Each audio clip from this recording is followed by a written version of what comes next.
ओम सर्वमंगल मांगल्ये शिवे सर्वार्थ साधिके शरण्ये त्र्यंबके गौरी नारायणी नमोस्तुते जयंती मंगला काली भद्रकाली कपालिनी दुर्गा क्षमा शिवा धात्री स्वाहा स्वधा नमोस्तुते यस्मिन् सर्वं यतो सर्वं यः सर्वं सर्वतश्च यत् यश्च सर्वमयो नित्यं तस्मै सर्वात्मने नमः। ओम गुरुर्ब्रह्मा गुरुर्विष्णु गुरुर्देवो महेश्वर गुरुर्साक्षात् परब्रह्म तस्मै श्री गुरुवे नमः। ओम भगवान के चरण अरविंद में उपस्थित होकर हम नित्य प्रतिभक्ति और शक्ति का दान मांगते हैं।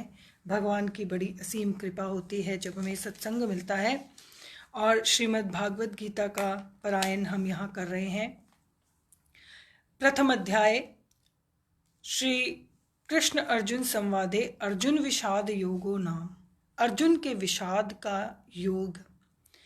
ऐसा भगवान के समर्पित होकर जो कार्य किया जाए वो विषाद भी योग बन जाता है। ये ही सुंदरता है इस चैप्टर की।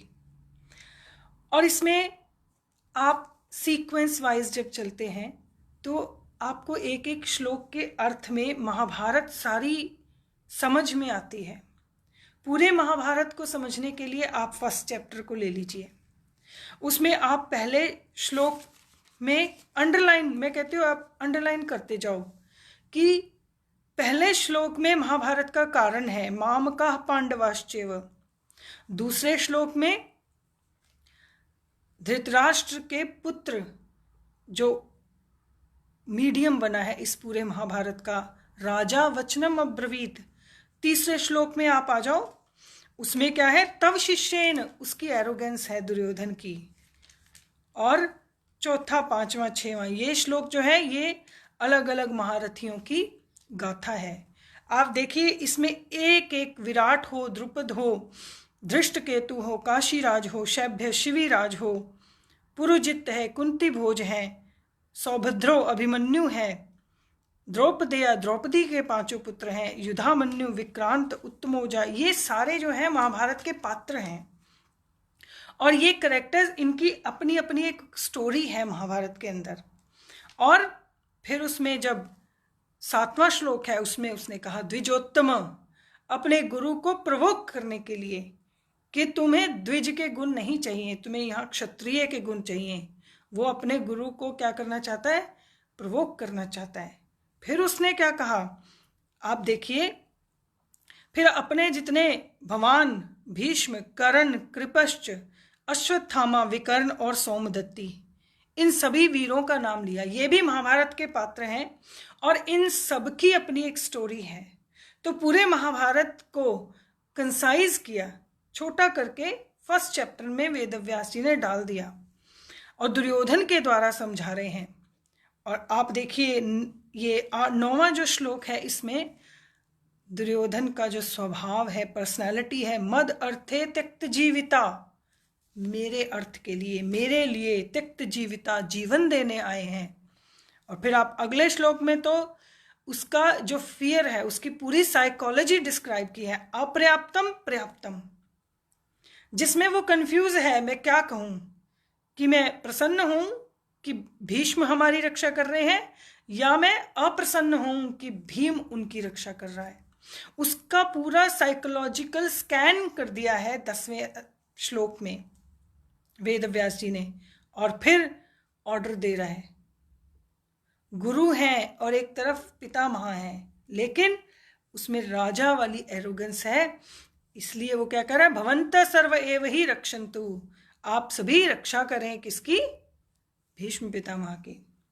और फिर अब जब भीष्म पितामह को, अब यहाँ भीष्म पितामह जो है उन्होंने देख लिया उसकी एरोगेंस को, उसके फियर को, उसके अंदर की इनसिक्योरिटी को, तो उन्होंने क्या किया कि ये डिस्कशन यहीं खत्म हो जाए, इसलिए उन्होंने तस्य संजनयन, इस श्लोक का जो शब्द है मेन, तस्य संजनयन, हर्षम, संजनयन हर्षम का अर्थ है तस्य, यहाँ पर दुर्योधन है, उसको खुश करने के लिए, उसकी खुशामद करने के लिए कुरु वृद्ध पितामह, जो कुरु डायनेस्टी है उसके जो सबसे वृद्ध प्रदादा हैं वो हैं पितामह, और वो कौन है, भीष्म पितामह।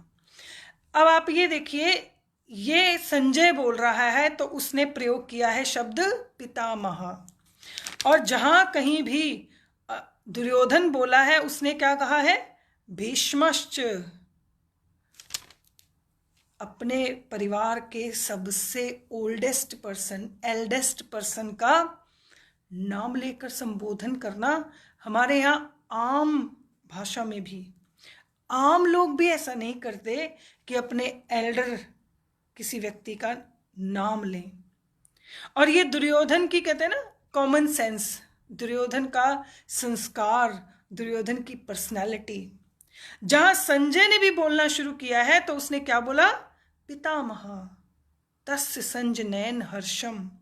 उसको खुश करने के लिए कुरुओं के वृद्ध पितामह ने क्या किया? सिंहनादम, जैसे सिंहनाद करता है, जैसे एक लायन जो है वो रोर करता है, विनद्योचे, एक बहुत बड़ा दहाड़ के समान, शंखम, शंख बजाया, दधमो प्रतापवान। उन्होंने बहुत गरज कर एक शंख बजाया। बहुत बहुत ज़्यादा क्लियर विजन है कि दुर्योधन की पर्सनालिटी, दुर्योधन के शब्द, दुर्योधन का इंसल्टिंग एरोगेंस स्टाइल कितना क्लियर है। यहाँ पर आप समझ सकते हैं दुर्योधन कैसा होगा, उसको, उसके कैरेक्टर को आप इमेजिन कर सकते हैं। ततः शंखाश्च भैर्यश्च, फिर शंख बजने लगे, भेरी ड्रम्स बजने लगे, पनवानक बिगुल्स बजने लगे, गोमुखा हॉर्न्स बजने लगे, सहसेवा बिहन्यंत सशब्दस्तुमुलो भवत। एक साथ सहसेवा, एक साथ बज पड़े और जिससे क्या हुआ? अभवत तुमुलो शब्द, बहुत भयंकर शब्द हुआ। ततः श्वेते, अब संजय जो है उसकी दृष्टि कहाँ जा रही है कि अब मैंने कौरवों को देख लिया, अब पांडवों की तरफ आ रहे हैं। ततः श्वेतेर हयर युक्ते महती स्यंदने स्थितो। फिर क्या हुआ? वहां पर श्वेत मैंने सफेद, वाइट, युक्ते वाइट, स्यंदने, स्यंदने घोड़े, वाइट घोड़ों के साथ जुड़े हुए महती रथ में माधव, कौन कौन है? माधव, भगवान कृष्ण, पांडवश्चैव। तो यहाँ कौन पांडु है? अर्जुन।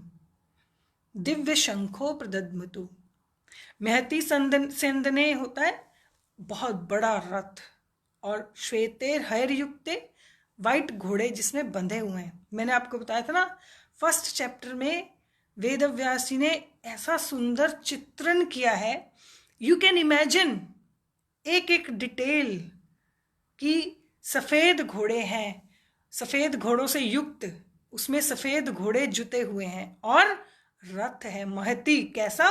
बहुत बड़ा। सेंदने रथ स्थितो, उस पर कौन स्थित है?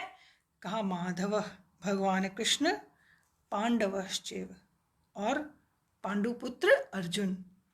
दिव्यो शंखो प्रदद्मतु, एक दिव्य शंख बजाया। पांचजन्यम ऋषिकेशो देवदत्तम धनंजय, भगवान का नाम एक ऋषिकेश है। हम तो जब गुरुजी करवाते थे ना, हमें समझाते थे भगवत गीता, तो भगवान के कितने नाम हैं आप नोट करते जाओ। यहाँ से शुरू हो गया है, पहला माधव, दूसरा ऋषिकेश, भगवान के केश जो है कुंडल वाले हैं इसलिए वो ऋषिकेश। तो वो ऋषिकेश भगवान जो हैं उन्होंने पांचजन्यम शंख बजाया, देवदत्तम नाम का शंख धनंजय ने बजाया। पौंड्रम दधमो महाशंखम, पौंड्रम नाम का जो एक महाशंख है वो किसने बजाया? कहा वृकोदर, वृकोदर भीम को कहते हैं, भीम कर्मा वृकोदर, क्योंकि भीम के उदर में बहुत अग्नि थी और वो खूब खा सकता था। ये जो महाभारत देखने पढ़ने वालों को पता है, तो इसीलिए उसका एक नाम भीम का वृकोदर है। अनंत विजयम राजा कुंती पुत्रो युधिष्ठिर, अनंत विजय नाम का जो एक शंख था वो कुंती के पुत्र युधिष्ठिर, क्योंकि वो राजा है इसलिए उसको राजा कहा गया। राजा कुंती पुत्र युधिष्ठिर ने अनंत विजय नाम का शंख बजाया। नकुला सहदेवश्च, नकुल और सहदेव ने भी बजाया। सुघोष मणि पुष्प को, सुघोष नकुल का शंख है, मणि पुष्पक सहदेव का शंख है। क्योंकि इन शंखों की अपनी अपनी कहानियां हैं। इन्होंने बहुत सारे ट्रेजर हंट के बाद और दैत्यों को मारने के बाद ये शंख प्राप्त किए थे। काश्यश्च परमेश्वास शिखंडी च महारथ। अब अलग अलग नाम है। काशी राजा, परमेश्वास मैंने बताया था, इशुवासा होता है बड़े धनुष वाला। शिखंडी, शिखंडी भी है जो महारथी हैं। दृष्टदोमन, विराट, सात्यकी च अपराजित। ऊपर वालों को महारथी कहा, नीचे वालों को क्या कहा? जिनको पराजित नहीं किया जा सकता। द्रुपदो द्रौपदेयश्च सर्वशः पृथ्वीपते, ये सभी पृथ्वीपति हैं सर्वशः। द्रुपद और द्रौपदेय, द्रौपदेय हैं द्रौपदी के 5 पुत्र। सौभद्रश्च, सौभद्रश्च कौन है? अभिमन्यु। और महाबाहु, वो क्या है? महाबाहु है, बड़ा बलवान है, ब्रेव है। शंखम दद्मो पृथक पृथक, अपने अपने शंखों को उन्होंने बजाया। सघोषो धार्तराष्ट्राणाम हृदयानि विदारयत। मैं भगवान कृष्ण पे पहुंचना चाहती हूँ जल्दी जल्दी। सघोषो धार्तराष्ट्राणाम हृदयानि विदारयत, उन्होंने घोष किया, किन्होंने? सभी ने, इन जिनका सबका नाम लिया है ना, काशीराज पर, शिखंडी, धृष्टद्युम्न, विराट, सात्यकी, इन सभी ने खूब बड़ा शब्द किया, जिससे क्या हुआ? धार्तराष्ट्राणाम, धार्तराष्ट्र नाम का अर्थ यहाँ पर है धृतराष्ट्र के पुत्र। और धार्तराष्ट्र मतलब जो उस पक्ष वाले हैं, जो कौरव सेना है, उसको धार्तराष्ट्र शब्द कहा।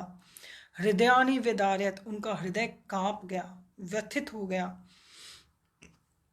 नभश्च, आकाश और पृथ्वी उस शब्द से भर गई। च तुमुलो वेनुनादयन, उस नाद से सारा आकाश पृथ्वी भर गई और धार्तराष्ट्रों का हृदय जो है वो कांप गया। इतना शब्द किया उन लोगों ने।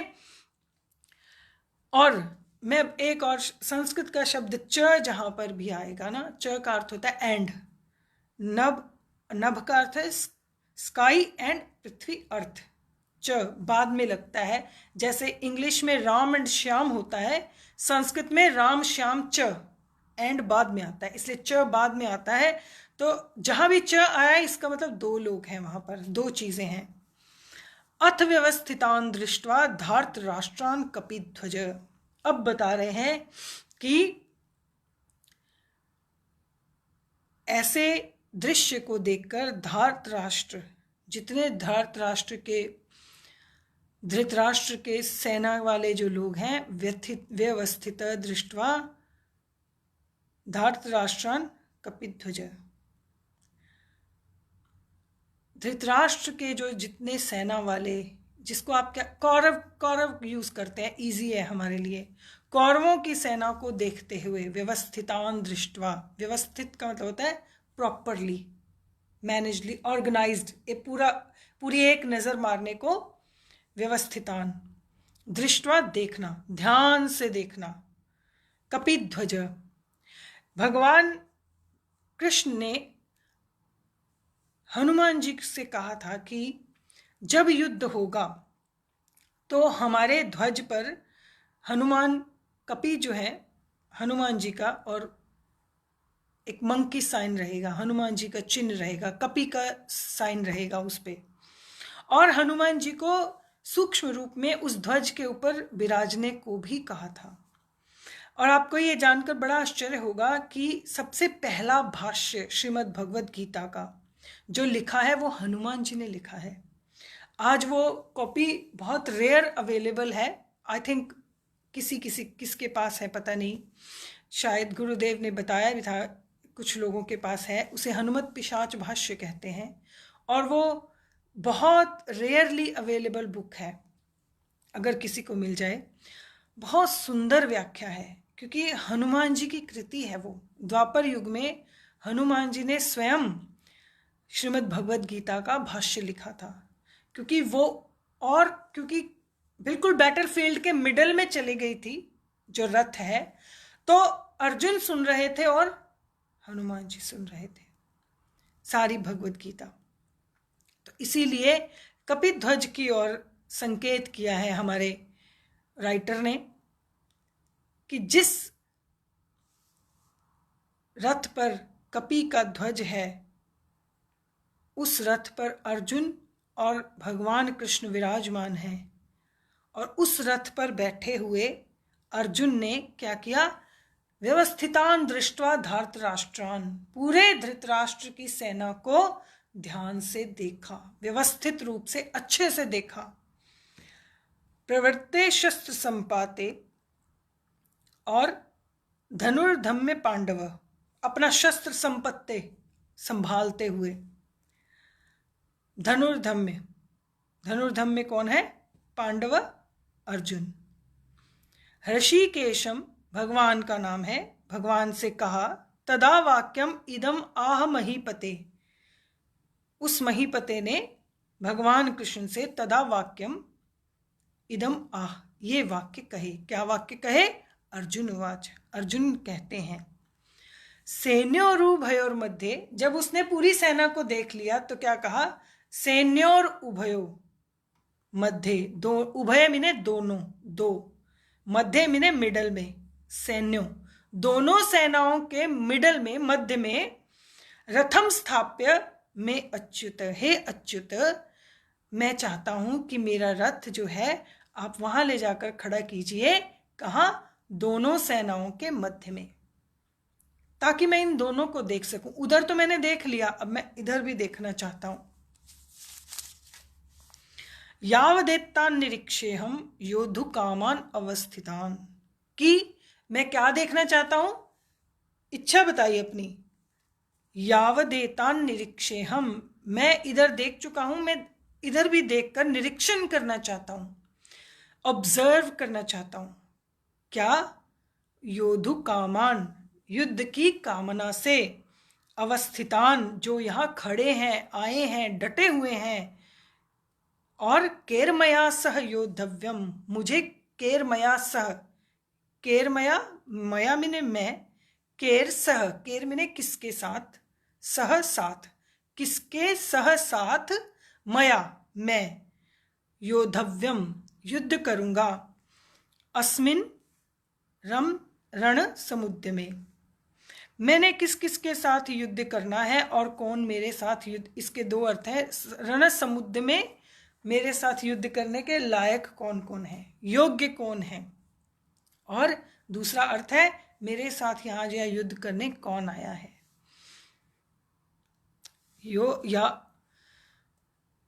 मतलब बहुत सिंपल है। First chapter is really very simple, it's just you have to imagine, उसमें कोई फिलॉसफी नहीं है, कुछ नहीं है, संस्कृत के शब्द हैं, सिंपल हिंदी है कि, और आप बड़ी बड़ी पोस्टर्स, बड़ी बड़ी पेंटिंग्स, इमेजिनेशन जो है, पेंटर्स की इमेजिनेशन, पोस्टर्स की इमेजिनेशन की, ये सारा जो कुछ लिखा या कहा उसको लोग इमेजिन करते हैं और ड्रॉ करते हैं कि दोनों सेनाओं के मध्य में एक तरफ 11 अक्षौणी सेना खड़ी है, एक तरफ 7 अक्षौणी सेना खड़ी है, और ये जो सारे लोग जिनका पूरा नाम लिया, काशीराज, द्रुपद, द्रौपदेयश, ये एक तरफ खड़े हैं, और दूसरी तरफ द्रोणाचार्य, कृपाचार्य, भीष्म, उनको अब निरीक्षण करना चाहता है।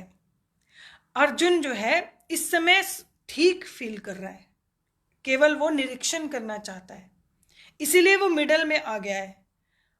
और भगवान क्या करेंगे, भगवान साइकोलॉजिकल प्ले करेंगे, वो अब आप देखिए। योतस्यमानन अवेक्षेहम य एतत्र समागता धार्तराष्ट्रस्य दुर्बुद्धे, अब उसको लग रहा है क्योंकि ही इज क्लोजली वॉचिंग, इतने लोग यहाँ खड़े हैं और इतने लोग इधर खड़े हैं, किसकी वजह से, दुर्बुद्धे धार्तराष्ट्र से। कौन है दुर्बुद्धि धार्तराष्ट्र, जो अभी बोल रहा था, दुर्योधन। ये जो दुर्बुद्धि धार्तराष्ट्र है, युद्धे, उसके लिए युद्ध में प्रिय चिकीर्षव कौन आए हैं? उसका हित चाहने वाले। प्रिय चिकीर्षव, चिकीर्षव का अर्थ हित चाहने, प्रिय, प्रिय चाहने वाले, हित चाहने वाले। किसका? दुर्योधन का। वो देखना चाहता है बड़े क्लोजली कि इस मूर्ख दुर्योधन का, इस दुर्बुद्धि धृतराष्ट्र का हित चाहने वाले, प्रिय चाहने वाले ये कौन लोग यहां आए हैं युद्ध में। योत्स्यमानान् अवेक्षेहम्, मैं उन युद्ध करने वालों को देखना चाहता हूं। अन्वेक्षेहम् मतलब अक्ष जो है वो देखने से है, तो अन्वेक्षेहम् ध्यान से देखना चाहता हूं। य एतत्र, जो यहां पर, अत्र मिने यहां पर, समागता, समा मिने इकट्ठे होना, गता मिने आ गए हैं, इकट्ठे हो गए हैं यहां पर दुर्बुद्धि धृतराष्ट्र के लिए, दुर्बुद्धि दुर्योधन के लिए। युद्धे प्रिय चिकीर्षव, युद्ध में उसका हित चाहने वाले, प्रिय चाहने वाले, उसकी फेवर करने वाले। तब संजय ने कहा, एव मुक्तो हृषिकेशो गुडाकेशेन भारत सेनयोरुभयोर्मध्ये स्थापयित्वा रथोत्तमम्। भगवान ने क्या किया? गुडाकेश भगवान, ऋषिकेश भगवान ने, गुडाकेश भारत, यहाँ पर नाम अलग अलग है, इसको आप ध्यान से रखे जाना। ऋषिकेश भगवान कृष्ण है, गुडाकेश और भारत दोनों नाम अर्जुन के हैं। गुडाकेश जो भारत है, अर्जुन है, उसकी बात सुनकर, उक्तामिने सुनकर, ऋषिकेशो भगवान ने क्या किया? सेन्योरुभयोर मध्य, सेन्यो उभयो दोनों, मध्य बीच में, सेन्योरुभयोर मध्य स्थापयित्वा स्थापित कर दिया, खड़ा कर दिया, रथ उत्तम, जो उनका बड़ा उत्तम रथ है, जिसको हमने कहा ना महतिम सेनंदन, उसको खड़ा कर दिया ले जाके बीच में। और भगवान ने साइकोलॉजिकल प्ले किया। क्या किया? भीष्म द्रोण प्रमुखतः सर्वेषां च महीक्षिताम्। भगवान ने क्या किया? भीष्म और द्रोण, उन दोनों के सामने ले जाकर रथ खड़ा कर दिया। क्योंकि अर्जुन की वीकनेस कौन है? भीष्म पितामह और गुरु द्रोणाचार्य। इसीलिए उन दोनों के सामने ले जाकर, उन महीक्षिताम मिने दोनों के सामने ले जाकर, उवाच पार्थ पश्यतान समवेतान कुरुनिति। अब यहां से, क्योंकि भगवान ने रथ ऐसी जगह खड़ा किया है, अर्जुन का बैलेंस शुरू हो गया है लूज होना। उवाच पार्थ पश्यतान, बोले कौन? पार्थ। पार्थ क्योंकि पृथा नाम कुंती का है, उसके पुत्र को पार्थ कहते हैं, तो पार्थ यहां अर्जुन है। अर्जुन उवाच, अर्जुन बोले, पश्यतान देखकर, समवेतान, समवेतान मतलब जो लोग यहाँ इकट्ठे हुए हैं, कुरुनीति, कुरुनीति मतलब कुरुओं के लिए, कुरुन इति कौरवों के लिए, कुरु डायनेस्टी के लोगों के लिए जो यहाँ आज युद्ध करने आए हैं, उनको देखकर अर्जुन बोले। तत्रा पश्यत स्थितान पार्थ पितृणथ पितामहान। दुर्योधन जब बोल रहा था तो भीष्माभिरक्षन्तु, भीष्मेवाभिरक्षन्तु, और अर्जुन जो है उसने आते ही क्या कहा? तत्रा पश्यत स्थितान, वहां पर खड़े हुए, देखकर, स्थितान पश्य तत्र, देखकर वहां खड़े हुए, पार्थ तत्र, पार्थ ने, पितृणथ, उसके मन में क्या आ रहा है? पितृणथ, ये कौन है? पिता लोग हैं, पिता महान, पिता है, पितामह, फादर एंड ग्रैंडफादर्स, आचार्यान, दे आर माई टीचर्स, मेरे गुरु हैं, मातुलान, मातुलान होता है मामा, ये मामा है। भ्रातृन, भाई हैं। पुत्रान, कुछ पुत्र हैं। पौत्रान, कुछ ग्रैंडसन्स हैं। सखिंस, तथा कुछ फ्रेंड्स हैं, मित्र हैं। श्वसुरान, कुछ ससुर हैं, फादर इन लॉज हैं। सुहृदश्चैव, सुहृदय मतलब जिनके साथ फैमिली रिलेशन है लेकिन उसके साथ साथ फ्रेंडली रिलेशन भी है। ये सब कौन है? सैन्योर उभयोरपि, दोनों सेनाओं की तरफ। दोनों सेनाओं में उसने कहा कि कौन कौन है? पिता है, पितामह है, द फादर, ग्रैंडफादर, टीचर्स, भाई हैं, मामा हैं, रिश्तेदार हैं, सारे पुत्र हैं, पौत्र हैं। तान समीक्षय से कौन्तेय सर्वान बंधुन अवस्थितान। अब अर्जुन का जो है बैलेंस, क्योंकि अर्जुन ने इन सब के जो किसी का नाम नहीं लिया, he didn't said anything। Duryodhan ने काश्यश्च, धृष्टकेतुष, सात्यकी, द्रौपदेय, दुर्योधन का स्टाइल ऑफ टॉकिंग, और अर्जुन का भ्रातृन, मातुलान, पुत्रान। ट्राई टू कंपेयर, कौन धर्म की तरफ है, कौन अधर्म की तरफ है, किसका चरित्र कैसा है, किसकी पर्सनालिटी कैसी है। अर्जुन को जब खड़ा किया है तो वो क्या कह रहा है? He is thinking about the relations, he is not thinking about कौन कितना बलवान है। और दुर्योधन ने क्या कहा? सबसे पहले यही कहा, अत्र शूरा महेश्वर शूरा। उसके दिमाग में क्या है? ये बलवान है। कौन? भीम और अर्जुन के समान।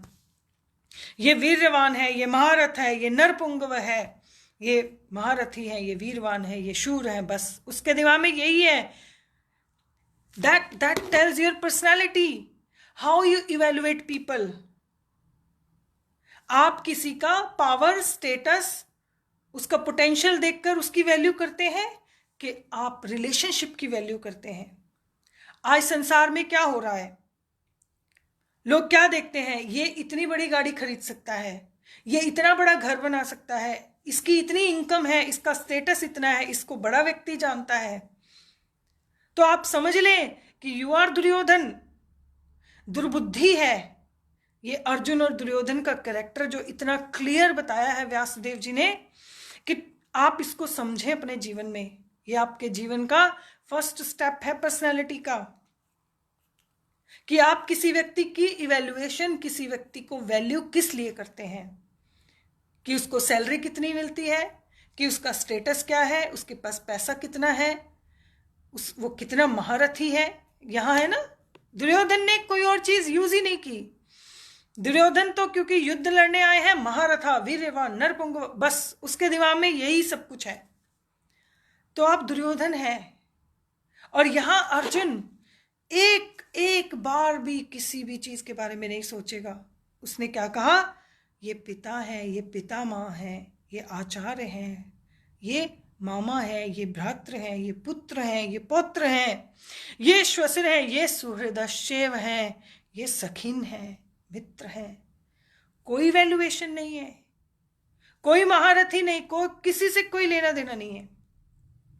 इतना सेल्फ कॉन्फिडेंस है, लेकिन वैल्यू किसकी है? No status, no money, no bravery, no potential, no power, no fame, nothing. Relationship. बड़ी सिंसेरिटी से, बड़े affectionately he has a relationship with others and he is quoting here, he is saying, युद्ध में खड़े होकर वो व्यक्ति किसी चीज को याद नहीं कर रहा, अपने उन लोगों के साथ जुड़े हुए रिश्ते को याद कर रहा है, उस प्रेम को, उस अफेक्शन को याद कर रहा है। और इसीलिए भगवान उसका रथ चला रहे हैं। भगवान आपके जीवन के सारथी क्यों बने अगर आप अर्जुन नहीं बन सकते? अगर हमारी बुद्धि दुर्योधन जैसी है तो भगवान हमारे सारथी थोड़ा बनेंगे। हमारी बुद्धि अर्जुन जैसी होगी, तब भगवान आपके जीवन के सारथी बनेंगे। हो सकता है आपके जीवन में संघर्ष हो सकता है आपकी लाइफ कभी कंफर्टेबल ना हो सकता है आप दुनिया भर का कूड़ा करकट, जिसको धन संपत्ति कहते हैं, वो ना इकट्ठा कर पाए, पर आपकी लाइफ सक्सेसफुल होगी, सफल होगी। इसलिए दुर्योधन और अर्जुन के लिए ये जो उनकी पर्सनालिटी, उनका कैरेक्टरिस्टिक है, उसको समझना, फर्स्ट चैप्टर को समझना बहुत जरूरी है। तब आपको ये बात समझ में आएगी कि भगवान अर्जुन की तरफ क्यों खड़े हैं, भगवान दुर्योधन की तरफ क्यों नहीं खड़े। उसका कारण है। और अर्जुन भी कह रहा है, दुर्बुद्धे, इस मूर्ख के लिए कौन कौन अपना जीवन देने आया है, जबकि सेना उनके पास कम है, 7 अक्षौणी सेना है सिर्फ, और उनके पास 4 अक्षौणी सेना ज्यादा है। और उसने इस अर्जुन को इस बात का कोई मतलब नहीं, He didn't said anything। भगवान उसका रथ चला रहे हैं, पर भगवान की सारी नारायणी सेना वहां से युद्ध कर रही है, और उसने एक बार भी बात नहीं की। उसको केवल दुख है तो किस बात का है कि ये जो लोग खड़े हैं मेरे सभी प्रिय लोग हैं, मेरे सभी अफेक्शनेट लोग हैं, एंड मुझे इन सब का दुख है। He is a sympathetic person. और वैल्यू, जो रिलेशनशिप की वैल्यू करे, वहाँ कहीं भी किसी स्टेटस की, किसी ब्रेवरी की, किसी चीज़ की वैल्यू नहीं है, वहाँ अफेक्शन की वैल्यू है, रिलेशनशिप की वैल्यू है। उसने एक बार भी कोट नहीं किया कहीं भी कि कौन महारथी है कौन नहीं है। इस बात को समझने की कोशिश करो कि दुर्योधन और अर्जुन, बड़ी फाइन लाइन है, ध्यान से पढ़ने पर पता लगता है। और अभी एक और अर्जुन का कैरेक्टर सामने आएगा जिसको हम कल करेंगे। हरिओम।